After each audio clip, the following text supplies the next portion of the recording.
আপনি নিচের দিকে তাকিয়ে কথা বলছেন। আপনি কি মানুষ হিসেবে একটু লাজুক? একটু।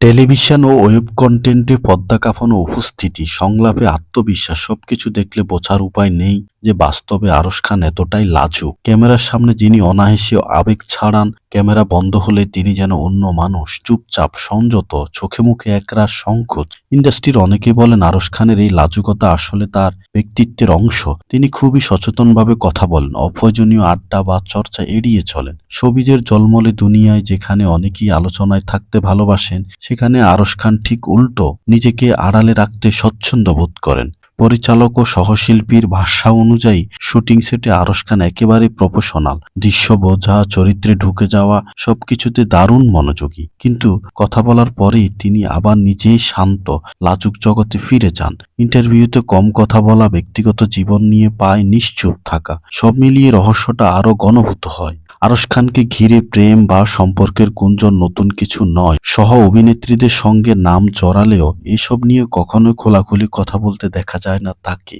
অনেকেরই মতোই নীরবতাই তার লাজুক স্বভাবের প্রমাণ। আবার কেউ কেউ বলেন ইচ্ছাকৃতভাবে দূরত্ব, নিজের কাজ ছাড়া অন্য কিছুতেই আলো পড়ুক তা চান না আরশ খান।